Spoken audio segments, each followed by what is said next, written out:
கர்த்தரும் இரட்சகருமாகிய இயேசு கிறிஸ்துவின் நாமத்தினாலே யாவருக்கும் வாழ்த்துக்களை தெரிவித்துக் கொள்கிறேன்.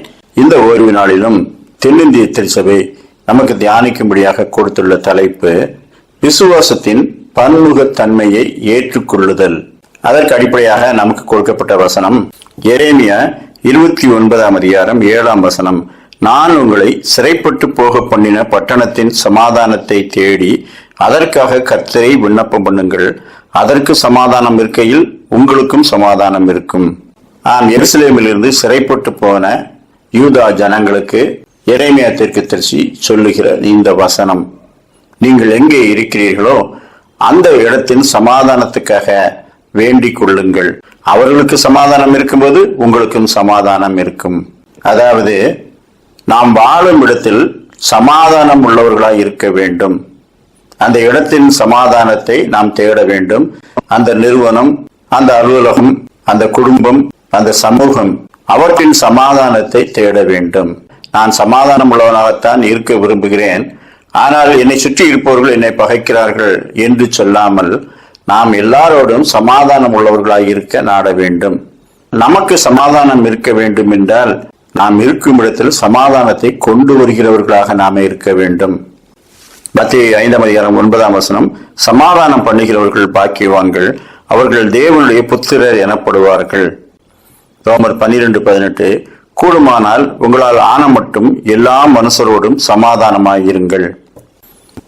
தேவனுடைய ஊழியக்காரன் சண்டை பண்ணுகிறவனாயிராமல் சமாதானத்தை கொண்டு வருகிறவனாய் இருக்க வேண்டும். புதிய அலுவலகங்களுக்கு மாறுதலாகி சென்றால் அங்கே ஏற்கனவே 3 குழுக்கள் 4 குழுக்களாக பிரிந்திருப்பார்கள். ஜாதியின் அடிப்படையில், கல்வியின் அடிப்படையில், வாழும் இடம், சொந்த ஊர், இவற்றின் அடிப்படையிலே அவர்கள் தனித்தனியான குழுக்களாக இருப்பார்கள். நான் அங்கே வாழும் காலத்திலெல்லாம் அவர்கள் எல்லாரோடும் இணக்கமாக பேசுவேன். அவர்களுக்குள்ளே இருக்கக்கூடிய பிணக்குகளை களைய முயலுவேன். நான் சொல்லுகிற பொதுவான காரியங்களை அவர்கள் எல்லாரும் ஒருமித்து கேட்டு சிந்திப்பார்கள். ஒன்றாக சேர்ந்து அவர்கள் ஒற்றுமையாக இருக்கிற ஒரு சூழ்நிலையை நான் அநேக இடங்களிலே உருவாக்கி இருக்கிறேன். 2004 நான் பணியாற்றி கொண்டிருக்கிற அலுவலகத்திலே எல்லாரும் என்னிடத்திலே வந்து, ஜனவரி 1 நாம் எல்லாருக்கும் வேலை நாளாக இருக்கிறது, நீங்கள் தான் இங்கே தலைவராக இருந்து எங்கள் எல்லாருக்குள்ளேயும் ஒரு ஒற்றுமையை கொண்டு வருகிறீர்கள், அதனால நம்முடைய அலுவலகம் முழுவதும் முழுமையான சமாதானம் நிலவ வேண்டும் என்று நாம் ஒருமித்து ஜெபிப்போம் என்று சொன்னார்கள். இந்த வருஷத்தின் துவக்கம் முதல் முடிவு மட்டும் நாம் சமாதானம் உள்ளவர்களாக இருக்க வேண்டும். மேலதிகாரிகளுக்கு நாம் கணக்கு கொடுக்க வேண்டும், அதைவிட கடவுளுக்கு கணக்கு கொடுக்க வேண்டும் என்ற பயத்தோடும் பக்தியோடும் நாம் இருக்க வேண்டும். இப்படிப்பட்ட சிந்தனைகளோடு நாம் இந்த வருஷத்தை துவக்க வேண்டும் என்று சொன்னேன். நாம் இருக்கும் இடத்திலெல்லாம் சமாதானத்தை கொண்டு வருகிறவர்களாக இருக்க வேண்டும்.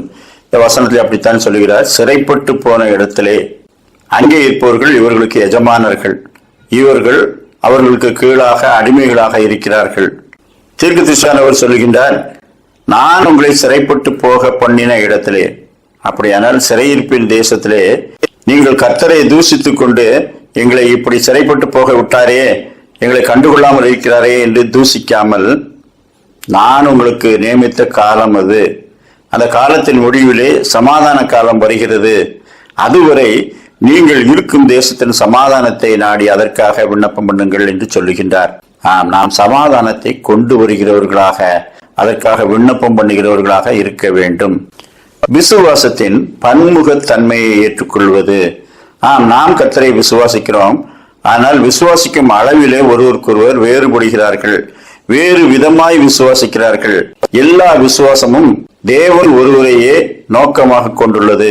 பல்வேறு மதங்களிலும் சொல்லப்படுகிற நன்மையான கருத்துக்களை நாம் எதிர்த்து பேச வேண்டிய அவசியம் இல்லை. எல்லாவற்றின் நோக்கமும் நமக்கு மீறிய ஒரு சக்தி இருக்கிறது, அவருக்கு நாம் கீழ்ப்படிய வேண்டும் என்பதுதான். கர்த்தர் நம்மை பார்த்து கொண்டே இருக்கிறார், அவருக்கு நாம் கணக்கு ஒப்புவிக்க வேண்டும். அவருடைய நியாய தீர்ப்பு இருக்கிறது. அவருடைய நியமங்கள் மாம்சத்தினாலே பின்பற்ற வேண்டியதாக இராமல் ஆவியினாலே பின்பற்ற வேண்டிய அநேக காரியங்கள் இருக்கிறது என்பதையெல்லாம் நாம் அவர்களுக்கு சொல்லிக் கொடுக்க வேண்டும். ரோமர் 14:1 விசுவாசத்தில் பலவீனம் உள்ளவர்களை சேர்த்துக் கொள்ளுங்கள், ஆனாலும் அவர்களுடைய மன ஐயங்களை குற்றமாய் நிர்ணயிக்காதிருங்கள். ஒரு பகுதியிலே குடியிருக்கும் கிறிஸ்தவர்கள் நாம் ஒவ்வொரு வியாழக்கிழமையும் ஒன்றாக கூடி இங்கே ஜெபிப்போம். ஒவ்வொரு வீடாக நாம் ஜெபிப்போம் என்று ஒரு ஜெப கொள்கையை ஒழுங்கு செய்து கொண்டார்கள். அதிலே பல்வேறு சபைகளை சேர்ந்தவர்கள் இருந்தார்கள். எல்லாருக்கும் சம அளவிலே கர்த்தரை பின்பற்றும் விசுவாசம் கிடையாது. அதிலே முன்னணியில் இருப்பவர் ஜெபிப்பார், மற்றவர்களுடைய விசுவாசம் ஒன்றையும் அவர் கடிந்து கொள்ள மாட்டார். நீ விக்கிரகாராதனைக்காரன், நீ நம்புகிறது சரியில்லை என்றெல்லாம் சொல்ல மாட்டார். அவர் என்ன சொல்லுவார்? நாம் எல்லாரும் இயேசு கிறிஸ்துவை விசுவாசிக்கிறவர்கள், அவராலே அன்றி ரட்சிப்பு இல்லை என்பதை ஏற்றுக்கொண்டவர்கள். அவரிடத்திலே நம்முடைய விண்ணப்பங்களையும் வேண்டுதல்களையும் வைக்கும் போது அவர் கேட்கிறார் என்பதை நாம் அறிந்திருக்கிறோம். எனவே நம்முடைய விண்ணப்பங்களை அவரிடத்திலே வைப்போம். வேதாகமத்தில் சொல்லப்பட்ட சத்தியங்களை நாம் தியானிப்போம். ஒரு சபை பிரிவு சார்ந்து நீங்கள் எல்லாம் பாவிகள், நாங்கள் பரிசுத்தமானவர்கள் என்று சொல்லுகிற அப்படிப்பட்ட வார்த்தை இங்கே சொல்லப்படக்கூடாது என்று சொல்லுவார். அதனால அவர்கள் ஒற்றுமையாக இருந்து அநேக வருஷங்கள் அந்த ஜெபக்குழுவை நடத்தி வந்தார்கள். அவரவர் தேவாலயங்களில் நடக்கும் பண்டிகைகளுக்கு மற்றவர்களை அழைப்பார்கள், விரும்பினவர்கள் போவார்கள். அப்பொழுதே நான் சொன்னேன், தீவிர பிரிவினைவாதிகள், ஆவியை பெற்றவர்கள் என்று சொல்லிக் கொள்ளுகிற சிலரை நீங்கள் இதிலே சேர்க்காதீர்கள் என்று சொன்னேன். ஆனால் அதே மீறி ஒருத்தரை சேர்த்துட்டாங்க. கொஞ்ச நாள் ஆனது, அவர் கொஞ்சம் கொஞ்சமாக தன்னுடைய வேலையை காட்ட ஆரம்பித்தார். விசுவாசம் என்றால் இதுதான் விசுவாசம், ஞானஸ்தானம் என்றால் இதுதான் ஞானஸ்தானம், ஆவி என்றால் இதுதான் ஆவி, இதையெல்லாம் நீங்கள் பெற்றுக்கொள்ளவில்லை என்றால் நீங்கள் நரகத்துக்கு போய்விடுவீர்கள் என்று கொஞ்சம் கொஞ்சமாக ஆரம்பித்து அவர்கள் சபையின் பொய்களை எல்லாம் அவிழ்த்து விட ஆரம்பித்தார். அப்படியே அவர்களுக்குள்ளே பிரிவினை தூக்க ஆரம்பித்தது. அந்தந்த சபையின் தலைவர்கள் நீங்கள் அப்படி ஒரு ஜெபக்குழுவை நடத்த வேண்டாம் என்று பிரிந்து சென்று விட்டார்கள். பிரிவினைகளை உண்டாக்குகிற அநேக தனி மனித சபைகள் உண்டு. அப்படிப்பட்டவர்களை சேர்த்துக் கொள்ளாமல் மற்ற எல்லாரையும் சேர்த்துக் கொள்ளுங்கள். விசுவாசத்தில் பலவீனம் உள்ளவர்களை சேர்த்துக் கொள்ளுங்கள். அவருடைய மன ஐயங்களை குற்றம் என்று நிர்ணயிக்காதிருங்கள். நமக்குள்ளே ஒரு ஒருமைப்பாடு இருக்கிறது. அது தேவகுமாரனாகிய இயேசு கிறிஸ்துவை நாம் ஏற்றுக்கொண்டிருக்கிறோம். அவராலே அன்றி வேறொருவராலும் ரட்சிப்பில்லை. அவருடைய இரத்தத்தினாலே தான் நாம் ரட்சிக்கப்படுகிறோம். நம்முடைய கிரியைகளினால் அல்ல, அவருடைய கிருபையினால் ரட்சிக்கப்படுகிறோம். இதை பற்றிக் கொள்ளுங்கள், இதை குறித்து சிந்தியுங்கள் என்று சொல்ல வேண்டும். விசுவாசத்தின் பன்முகத்தன்மையை ஏற்றுக்கொள்வது என்பது தேவகுமாரனை விசுவாசியாத மக்களிடத்திலும் நல்ல காரியங்கள் காணப்படுகிறது. அவற்றை நாம் ஏற்றுக்கொண்டு அவர்களை கர்த்தருக்குள்ளாக கொண்டு வர வேண்டும். அப்போஸ்தலர் நடவடிக்கைகள் 17ஆம் அதிகாரம் 19 கடைசி வரை உள்ள பகுதியை நீங்கள் வாசித்து பார்த்தால் ஒரு மிக அருமையான சத்தியம் விளங்கும். அங்கே ஏதேன்ஸ் பட்டணம், அத்தேனை பட்டணம் என்று குறிப்பிடப்பட்ட அந்த பட்டணத்திலே பவுல் இருக்கிறார். அங்கே சுற்றி பார்க்கிறார். இவருக்கு அங்க என்ன வேலை? அங்கே எப்படிப்பட்ட மக்கள் இருக்கிறார்கள், அவர்களுக்கு நாம் சுவிசேஷத்தை சொல்ல வந்திருக்கிறோம். அதை உணர வேண்டும் என்றால் முதலாவது அவர்கள் எதை நம்பிக்கொண்டிருக்கிறார்கள் அதை சுற்றி பார்க்கிறார். அந்த தேசம் விக்கிரகங்களினால் நிறைந்திருக்கிறது. அதிலே அறியப்படாத தேவனுக்கு என்று ஒரு பலிபீடம் இருக்கிறது. இதையெல்லாம் பார்த்துவிட்டு வருகிறார். அங்கே மார்ஸ் மேடையிலே அவரை நிறுத்தி எல்லாரும் சுவிசேஷத்தை கேட்க ஆயத்தமாயிருக்கிறார்கள். அப்பொழுது நீங்கள்லாம் விக்கிரகாரணைக்காரர்கள், உங்களுக்கு கடவுளை பற்றிலாம் ஒன்றும் தெரியாது, நீங்களாம் நரகத்துக்கு தான் போவீங்க, நீங்க வச்சிருக்க சாமி எல்லாம் மோசமானது, அப்படி பேசாமல் அவர்களிடத்திலே என்ன காரியம் தேவனுக்கு சமீபமாயிருக்கிறது அதை அவர் கண்டு அதை குறித்து பேசுகிறார். தேவனை அறியாத ஜனங்களுக்கு அவர் சொல்லுகிற அந்த முதல் செய்தியின் முதல் பகுதியே, ஏதேன்ஸ் பட்டணத்தாரே, நீங்கள் எல்லாரும் எல்லா விஷயத்திலும் மிகுந்த தேவ பக்தி உள்ளவர்கள் என்று அறிகிறேன். அது ஒரு விரும்பத்தக்க ஒரு அம்சம். அதை சேர்த்துக் கொள்கிறார். உங்களிடத்திலே ஒரு பலிபீடத்தை கண்டேன், அது அறியப்படாத தேவனுக்கு என்று எழுதியிருந்தது, அவரைத்தான் நான் உங்களுக்கு சொல்ல போகிறேன், நான் அறிந்திருக்கிறேன், நான் அதை சொல்லுகிறேன் என்று சொல்லி தேவகுமாரனை அங்கே கொண்டு வருகிறார். விக்கிரகாராதனையை மெல்ல கண்டிக்கின்றார். தேவன் எவ்வளவு உயர்ந்தவர்! அவர் மனுஷர் கைவேலையினால் செய்யப்பட்ட ஆலயங்களிலும் விக்கிரகங்களிலும் அவர் பிரியமுள்ளவர் அல்ல. உங்களுடைய புலவர்களிலும் சிலர் நாம் தேவனுடைய சந்ததி என்று சொல்லி இருக்கிறார்கள். நாம் தேவனுடைய அவருடைய இருக்க அழிந்து போகிறவர்களுக்கு ஒப்பாக கடவுள் இருக்க மாட்டார் என்பதை உணர்ந்து கொள்ளுங்கள் என்று சொல்லுகின்றார். அப்படி படிப்படியாக அவர்களிலே, அவர்களுடைய நம்பிக்கையிலே ஏற்றுக்கொள்ளத்தக்க பகுதிகளை ஒன்றாக சேர்த்து அதற்கு புதிய வடிவம் கொடுத்து தேவகுமாரனை அறிவிக்கிறார். கடைசியாக தேவன் நம்மிடத்தில் என்ன எதிர்பார்க்கிறார்? பூஜை புனஸ்காரங்களா, கோயில்களா, வழிபாடுகளா? இல்லை. அறியாமை உள்ள காலங்களை தேவன் காணாதவர் போல் இருந்தார். இப்பொழுதோ மனம் திரும்ப வேண்டும் என்று எங்கும் உள்ள மனுஷர் எல்லாருக்கும் கட்டளையிடுகிறார். அப்படியானால் வேதத்தின் பிரதான சத்தியம் இந்த மனம் திரும்புதல். அதை நீங்களும் பெற்றுக்கொள்ள வேண்டும். விசுவாசிப்பவர்களும் விசுவாசியாதவர்களும் இந்த மனம் திரும்புதல் என்ற அனுபவத்தை தேவகுமாரின் நாமத்தினாலே பெற்றுக்கொள்ள வேண்டும் என்று உபதேசிக்கின்றார். அது மட்டுமல்ல, நித்திய நியாய தீர்ப்பு என்ற ஒன்று உண்டு. அந்த நியாய தீர்ப்பை கொடுக்கிறவர் யார்? தேவன் நியமித்த ஒரு மனுஷன். அந்த மனுஷன் யார்? அவரையே நான் உங்களுக்கு அறிவிக்கிறேன் என்று சொல்லி தேவகுமாரனை அவர்களுக்கு அறிமுகப்படுத்துகிறார். அப்படியானால் பல கருத்துக்களிலே உள்ள பாசிட்டிவான விஷயங்களை நாம் ஏற்றுக்கொண்டு சேர்த்து கொண்டு அவர்களுக்கு அறியாததை போதிக்க வேண்டும்.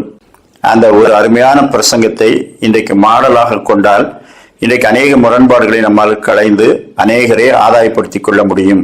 ஒரு சமயத்துல, ஐயா, நம்ம இலக்கியங்கள்ல எவ்வளவோ காரியங்கள் சொல்லப்பட்டிருக்கிறது, அதெல்லாம் உங்களுக்கு தெரியுமா என்று சிலர் சொன்னார்கள். ஆமாம், நானும் சிறு வயதிலிருந்து தமிழ் படிச்சிருக்கிறேன்ல, அதுல வர்ற செய்யுள் எல்லாம் கம்பராமாயணம், பெரிய புராணம், இப்படி பல இதுகளிலிருந்து வரக்கூடியதானே படிச்சிருக்கிறேன். அதுல எல்லாம் பார்க்கும்போது அதிலே பொதுவான அம்சம் உள்ள பாடல்களைத்தான் அதிலே வைத்திருப்பார்கள். சில கதை அம்சங்களை அதிலே சுட்டி காட்டுவார்கள். இதையெல்லாம் பார்க்கும்போது கடவுளை எல்லாரும் நம்புகிறார்கள் என்பது தெரிகிறது. ஆனால் அவர் எப்படி இருப்பார் என்று கற்பனைகளின் அடிப்படையிலே சிலர் போய் விடுகிறார்கள். மற்ற தேசங்களிலே எப்படி இருக்கிறது என்பது தெரியாமலேயே நமக்கு நாமே சில காரியங்களை வரையறுத்துக் கொள்ளலாம் என்று நினைக்கிறார்கள். இப்படித்தான் வேறுபாடு வருகிறதே தவிர எல்லாரும் ஒழுக்க நெறியிலே வாழ வேண்டும், இல்லை என்றால் கடவுள் அதை கண்டிக்கிறார் என்பதிலே நாம் ஒன்றுபடுகிறோம். செய்யுள்களிலே சொல்லப்பட்ட சில தியானங்கள் கூட எனக்கு பிடிக்கும். அதற்கு இணையாக வேதாகமத்திலே அநேக காரியங்கள் காணப்படுகிறது என்று சொல்லி ஒரு தேவார பாடலை மனப்பாடம் செய்து அவர்களுக்கு விளக்கம் அளிப்பேன். பாலனைந்தூட்டும் தாயினும் சால பரிந்தினி ஊட்டியே பாவியன் ஊனினை உருக்கி உள் ஒளி தந்து உலகமும் ஆகி நின்றாய் அப்படின்னு சொல்லி அவர் கடவுளை பார்த்து பாடுகிறார். அதாவது, ஒரு தாயை விட என்னை பரிந்து எனக்கு உணவளித்து என்னை பாதுகாத்து என்னுடைய சரீரத்தை கொஞ்சம் கொஞ்சமாக தேய பண்ணி, ஆனால் உள்ளத்திலோ என்னை வெளிச்சத்தை காணும்படி செய்திருக்கிறாய் என்று கடவுளை பார்த்து சொல்லுகின்றார். வேதாகமத்திலே ஸ்திரீயானவள் தன் பாலகனை மறப்பாளோ? அவள் மறந்தாலும் நான் உன்னை மறவேன் என்று கர்த்தர் கொடுத்த வாக்கு தத்தம். தாயையும் தந்தையும் விட கடவுள் நமக்கு பெரியவராக இருந்து எல்லாவற்றையும் நமக்கு தருகிறார் என்பதே இந்த செய்யுளிலும் அவர் உணர்ந்து பாடுகிறார். அடுத்ததாக, ஊனினை உருக்கி உள்ளொளி தந்து. சரீரம் தேய்ந்து கொண்டே போகிறது, ஆனால் உள்ளான ஒரு இருதயம் அது வெளிச்சமடைந்து கொண்டே போகிறது என்று அவர் உணர்கிறார். பவுலப்போஸ்தலன் சொல்லுகிறார், எங்கள் புறம்பான மனுஷனானது நாளுக்கு நாள் அழிந்து கொண்டே வந்தாலும் உள்ளான மனுஷனானது நாளுக்கு நாள் பலப்பட்டு கொண்டே வருகிறது. 2 கொரிந்தியர் 4:16 நாங்கள் சோர்ந்து போகிறதில்லை, எங்கள் புறம்பான மனுஷனானது அழிந்தும் உள்ளான மனுஷனானது நாளுக்கு நாள் புதிதாக்கப்படுகிறது. புறம்பான மனுஷன் எப்பொழுது அழிய ஆரம்பிக்கின்றான்? வயோதிகம் ஆரம்பித்த போது ஒவ்வொரு பகுதியாக விடைபெறும். ஜீரண மண்டலம் பாதிக்கப்படும், கண் பாதிக்கப்படும், காது பாதிக்கப்படும், நடை பாதிக்கப்படும், நிமிர்ந்து நிற்கிற தன்மை பாதிக்கப்படும். அப்படியானால் சரீரமானது அழிந்து கொண்டே வருகிறது. ஒரு நாள் முற்றிலும் அது இயக்கத்தை நிறுத்திவிடும், அது மரணம். சரீரம் இப்படி ஆகிக்கொண்டிருக்கும் போது உள்ளான மனுஷனானது நாளுக்கு நாள் பலப்படுகிறது என்று சொல்லுகின்றார். அதாவது, கடவுளை அறிகிற அறிவிலும் அவரை பற்றி கொண்டிருக்கிற அந்த தன்மையிலும் உள்ளான மனுஷனிலே வளர்ந்து கொண்டே போகிறோம், அதை சொல்லுகின்றார். அப்படியானால் இந்த கருத்து பிற மதங்களிலும் ஏற்றுக்கொள்ளப்பட்ட ஒன்றாக இருக்கிறது என்பதைத்தான் நாம் சொல்ல வேண்டும். அதை சொல்லும் போது நாம் சமீபித்து வந்திருக்கிறோம். பல நம்பிக்கைகள் இருக்கிறது, அவைகளிலே நமக்கு சமீபமாய் இருப்பது, ஒத்துப்போவது ஆகியவற்றை நாம் மறுக்காமல் ஏற்றுக்கொள்ள வேண்டும் என்று சொன்னேன். கலை வடிவங்களிலும் அப்படி அநேக காரியங்கள் காணப்படுகிறது. அவற்றையும் நாம் கர்த்தருக்கு நேராக கொண்டு வர வேண்டும். அது இண்டிஜிசன் ஆஃப் கிறிஸ்டியானிட்டி என்று சொல்வார்கள். அதாவது, ஒரு நாட்டின் கலாச்சார எல்லைகளுக்குள்ளே கர்த்தரை கொண்டு வருதல். கலை வடிவங்களிலும் நாம் அநேகத்தை கர்த்தருக்கு அருகிலே கொண்டு வர வேண்டும். அவர்கள் என்னதென்று அறியாமல் பல காரியங்களை செய்து கொண்டிருந்தாலும் நாம் அதை பொருள் உள்ளதாக மாற்றுவதற்கு நமக்கு வாய்ப்பு இருக்கிறது. ஆதியிலே இந்தியாவுக்கு வந்த மிஷனரிகள் தங்கள் பாடல்களை அப்படியே மொழிபெயர்த்து அந்த பாடல்களை பாடி காட்டினார்கள். அதுதான் பாமாலை பாடல்கள். அந்த பாடல்களை பார்த்தால் ஆங்கிலத்திலே கவித்துவம் இருக்கும், தமிழிலே பெரிய அளவுக்கு யாப்பிலக்கண சுத்தமாக இருக்காது. ராகம் அது மேலை நாட்டு ராகங்களாக இருக்கும். ஆனால் ஆதிகாலம் முதல் பாமாலைகள் தான் முதலாவதாக பாடப்பட்டு வந்தவை. அவை ஞான பாட்டுகள் என்றும் எழுதப்பட்டது. ஆனால் காலப்போக்கிலே இந்திய கலாச்சார எல்லைகளுக்குள்ளே கர்த்தரை கொண்டு வரும் அந்த முயற்சியிலே கர்த்தரை ஏற்றுக்கொண்டவர்களிலே நன்றாக மொழித்திறனும் கவித்திறனும் கொண்டவர்கள் இசைத்திறனையும் சேர்த்து அவர்கள் கீர்த்தனை பாடல்களை எழுதினார்கள். அநேக பாமாலைகள் நமக்கு தெரியும், ஆனால் எல்லா பாமாலைகளும் தெரியாது. ஆனால் கிறிஸ்தவ கீர்த்தனைகளை எடுத்துக் கொடுத்தால் கிட்டத்தட்ட 90% மேலானது நமக்கு தெரியும், பாடி காட்டுவோம். ஏன் இந்த சங்கீதம் நமக்கு எளிதாக மனதிலே ஏறிவிட்டது? இது தமிழிலே நல்ல கவித்துவம் உள்ள பாடல்கள். நமது கலாச்சார எல்லைகளுக்குள்ளே நாம் பின்பற்றிய சங்கீதத்திலே எழுதப்பட்ட பாடல்கள். துவக்கத்திலே கீர்த்தனை பாடல்கள் வந்தபோது நீங்கள் எப்படி பயன்படுத்தலாம் என்றெல்லாம் வாத பிரதிவாதங்கள் வந்தது.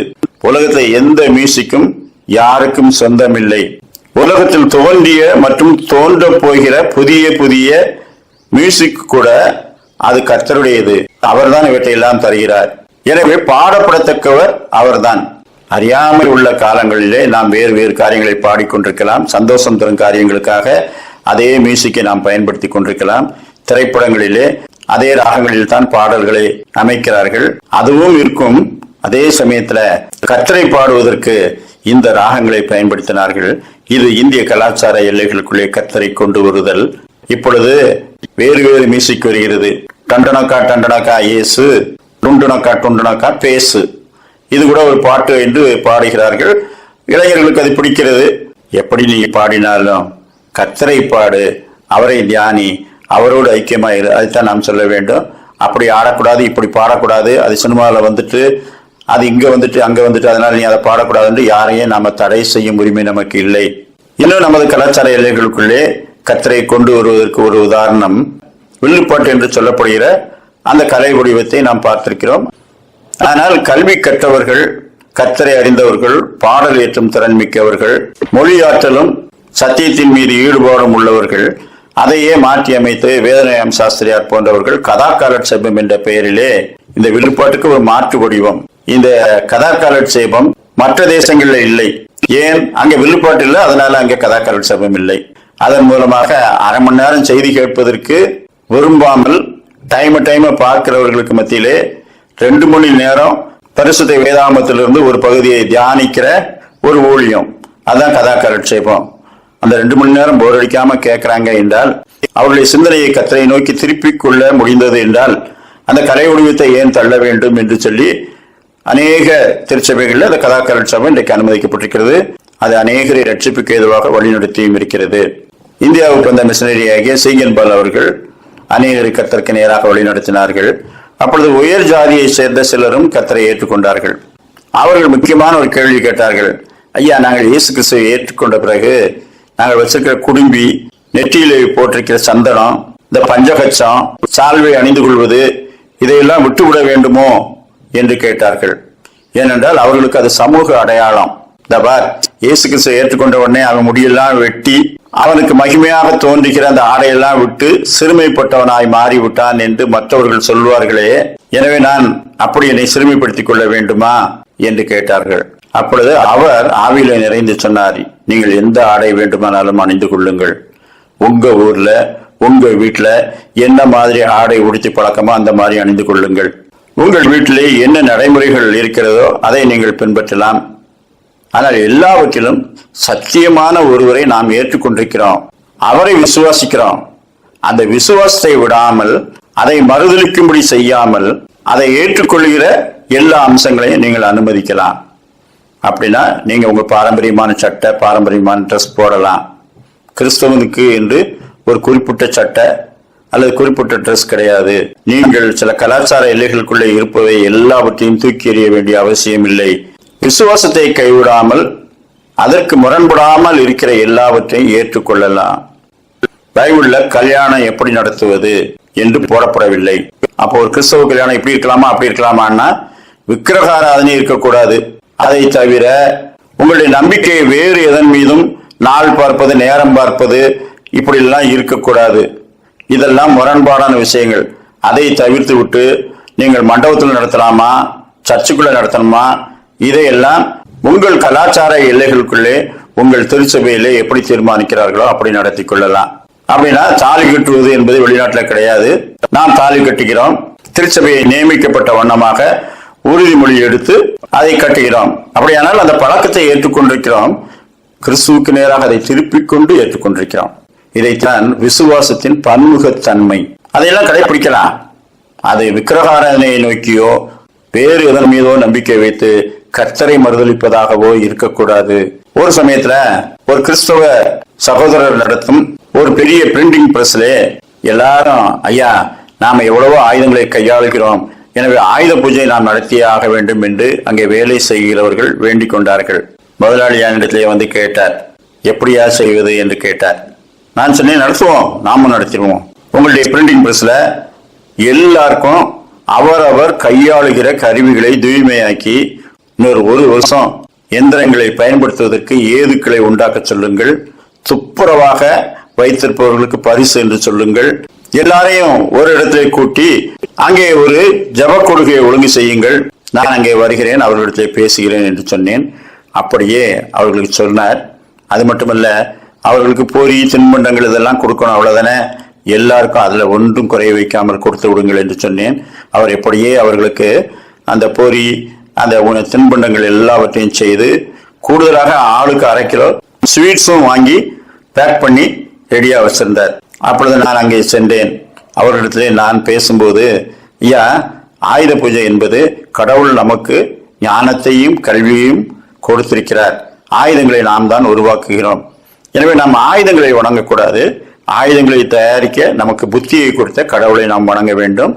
ஒவ்வொரு வருஷமும் நாம் ஆயுதங்களை தூய்மைப்படுத்தி பராமரிப்பு செய்யவும் இதை தந்த கடவுளை மகிமைப்படுத்தவும் இந்த நாள் நமக்கு கொடுக்கப்பட்டிருக்கிறது. எனவே நாம் கடவுளை ஸ்தோத்தரிப்போம். இந்த ஆயுதங்கள் நமக்கு சாப்பாடு போடாது, இதை ஞானமாய் கையாளுவதற்கு பலமும் சக்தியும் நமக்கு வேண்டும். இந்த வருஷம் முழுவதும் விபத்துக்கள் நேரிடக்கூடாது. இதை கையாளுகிறவர்களுடைய குடும்பங்களிலே தீமைகள் நடக்கக்கூடாது. நடந்தால் எப்படி அவர் இந்த ஆயுதத்தை பயன்படுத்தி உற்பத்தியை கொண்டு வருவார்? பிரிண்டிங் பிரஸுக்கு ஆர்டர் வர வேண்டும், நல்ல ஆர்டர்கள் வந்து கொண்டே இருக்க வேண்டும் என்றால் இந்த ஆயுதங்கள் அந்த ஆர்டரை கொண்டு வராது, கடவுள் தான் கொடுக்க வேண்டும். எனவே நாம் கடவுளை நினைவு கூர்ந்து நன்றி செலுத்துகிற ஒரு நல்ல நாள். நாம் ஒருவருக்கொருவர் வாழ்த்தி எல்லா கருவிகளையும் சாண பிடிச்சு சரியாக்கி வச்சிருக்கிறோமா என்பதையெல்லாம் ஒரு ஆய்வு செய்யக்கூடிய ஒரு நல்ல நாளாக இதை பயன்படுத்தலாம் என்று சொன்னேன். கருவிகளை நாம் மாற்றிக்கொண்டே இருப்போம். கருவிகளை செய்தவர்கள் நாம் தானே. மனுஷனுக்கு ஞானத்தையும் கல்வியையும் கொடுத்த அவரை நாம் எப்பொழுதும் நினைத்து கொண்டு துதிக்க வேண்டும் என்று சொன்னேன். அவர்கள் எல்லாரும் அப்படியே ஆனந்த கண்ணீர் வடிக்காத குறையாக என்னிடத்திலே ரொம்ப அருமையாக சொன்னீர்கள், நாங்கள் இதையெல்லாம் சிந்திக்கிறோம் என்று ஏற்றுக்கொண்டார்கள். அப்படியானால் இந்திய கலாச்சார எல்லைகளுக்குள்ளே கர்த்தரை நாம் கொண்டு வர முடியும். விசுவாசத்தின் பன்முகத்தன்மையை ஏற்றுக்கொள்ள முடியும். ஆயுத பூஜை இங்கு நடத்தவே முடியாது என்று தடை செய்திருந்தால் அவர்களுக்குள்ளே ஒரு திருப்தியின்மை இருக்கும். இப்போ திருப்தியா போயிட்டு ஆயுத பூஜையை எப்படி கொண்டாட வேண்டும் என்பதற்கு புதிய வரையறைகளை அவர்கள் புரிந்து கொண்டிருக்கிறார்கள். எனவே சில சமயங்கள்ல சில காரியங்களை நாம் செய்யும் போது நம்ம கலாச்சார எல்லைகளுக்குள்ளே கர்த்தரை கொண்டு வர வேண்டும். அதே சமயத்துல விசுவாசத்துக்கு முரண்படுகிறவைகளுக்கு விலகி ஓட வேண்டும். ஒரு சமயத்துல ஒரு கிறிஸ்தவர் ஒரு கிராமத்துல ஆசிரியராக இருந்தார், எல்லாராலும் மதிக்கப்படுகிறவராக இருந்தார். அங்கே ஒரு புதிதாக ஒரு விக்கிரக கோயில் கட்டினார்கள். அதற்கு கணக்கு வழக்கு பார்ப்பதற்கு அவர்களுக்குள்ளே தகராறு. நீ உண்மை உள்ளவனா, நான் உண்மை உள்ளவனா என்று சண்டை வந்து விட்டது. உடனே அவரை அணுகி, ஐயா நீங்கள் தான் எங்களுக்கெல்லாம் ஆசிரியர், நீங்கள் கிறிஸ்தவர், ஆனாலும் என்ன இந்த கோயில் கட்டுத கணக்கு வழக்குகளை நீங்கள் பார்ப்பதற்கு நாங்கள் உங்களை நம்புகிறோம் என்று சொன்னார்கள். இவரும் அவர்கள் விக்கிரகாராதனை செய்பவர்களாக இருந்தாலும் நம்மை நம்புகிறார்கள், நான் அதை பொறுப்பாக ஏற்றுக்கொள்கிறேன் என்று ஏற்றுக்கொண்டார்.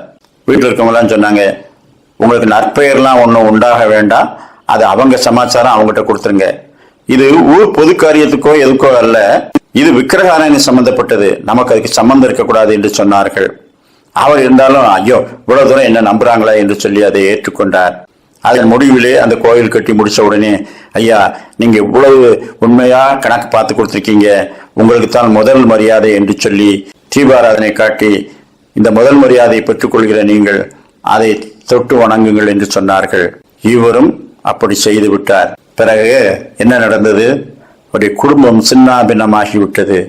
மரணங்கள், தீராத நோய்கள்.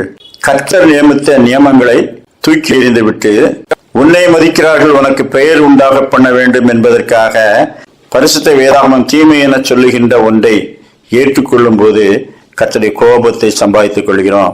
விக்கிரக ஆராதனையிலும் அவர்கள் நம்புகிற பலவிதமான ஜோதிடங்கள், குறி சொல்லுறர்கள், இவைகள் எல்லாம் நாம ஈடுபடக்கூடாது. திருநெல்வேலி மாவட்டத்துல மாம்பழ சங்க பண்டிகை என்று ஒன்று நடக்கும். அது எங்கே இருந்து வந்தது என்று கேட்டால், ஒரு குறிப்பிட்ட சமயங்களிலே விக்கிரக ஆராதனையில் இருந்து கர்த்தரை ஏற்றுக்கொண்ட மக்கள் வழக்கமாய் கொண்டாடுகிற ஒரு பண்டிகையை கொண்டாட வேண்டுமே, அதுக்காக கூடாரம் அமைத்து வண்டிகளில் வந்து தாமிரபரணி ஆற்றங்கரையிலே அதை பெரிதாக கொண்டாடுவோமே, இப்பொழுது அதெல்லாம் இல்லாம போய்விட்டதே என்று அவர்கள் வருத்தப்படும் போது நாமும் கூட அதை கொண்டாடலாம் என்று சொல்லி இந்த மாம்பழ சங்க பண்டிகை என்று ஒன்றை ஏற்படுத்தினார்கள். அது ஒரு சோத்திர பண்டிகை தான். நமக்கு அதனுடைய பின்னணி தெரியாவிட்டாலும் அது என்ன, அது வேறு ஒன்றை கர்த்தருக்கு நேராக திருப்பி இப்பொழுது அது கர்த்தருடைய பண்டிகையாக ஆசரிக்கப்படுகிறது. இப்பொழுது நாம் உற்சாகமாக அதில் கலந்து கொள்கிற இளைஞர்களும் பெரியவர்களும் கர்த்தரைத்தான் ஸ்தோத்திரிக்கிறார்கள். உடனே சில இலக்கிய சிகாமணிகள், ஆஹா அப்படிப்பட்ட பண்டிகையா நம்ம கொண்டாடிக்கிட்டு இருக்கோம். அந்த பண்டிகை அல்ல, அந்த தெய்வமும் அல்ல, கர்த்தரை நாம் ஆராதிக்கிறோம். அது அந்த குறிப்பிட்ட காலத்திலே புதிதாக கர்த்தரிலே திரும்புகிறவர்களுக்கு ஒரு கருவியாக இருந்தது. இப்பொழுது அதை மேம்பட்ட விதமாக நாம் அனுசரிக்கிறோம். அப்படியானால் இந்திய கலாச்சார எல்லைகளுக்குள்ளே நாம் கர்த்தரை கொண்டு வரும்போது அநேக காரியங்களை ஆராய்ந்து பார்த்து தேவனுக்கு ஏற்றவைகளை தேவனுக்கு ஏற்றவைகளாக சேர்த்து கொள்ள வேண்டும். சேர்த்து கொள்ளவில்லை என்றால் ஆத்மாக்களை இழந்து போவோம். இப்படி விசுவாசத்தின் பன்முக தன்மைகளை ஏற்றுக்கொள்ள வேண்டும் என்றால் கர்த்தருடைய ஆவியானவர் நமக்குள்ளே இருக்க வேண்டும். அவர் நமக்கு போதித்து சகல சத்தியத்துக்குள்ளும் நம்மை நடத்தும் போது எதை எப்படி ஏற்றுக்கொள்ள வேண்டும் என்பதை கற்பிப்பார். தேவகுமாரன் நமக்கு தரும் வசனங்கள் ஆவியாயும் ஜீவனாயும் இருக்கிறது. அந்த வசனங்களினால் நம்முடைய இருதயங்களை நிரப்பும் போது அதில் உள்ள ஆவியும் ஜீவனும் நாம் நடக்க வேண்டிய வழியை நமக்கு போதித்து நடத்தும். கர்த்தர் அப்படிப்பட்ட சிந்தனைகளை நமக்கு தந்தருள்வாராக. ஆமேன்.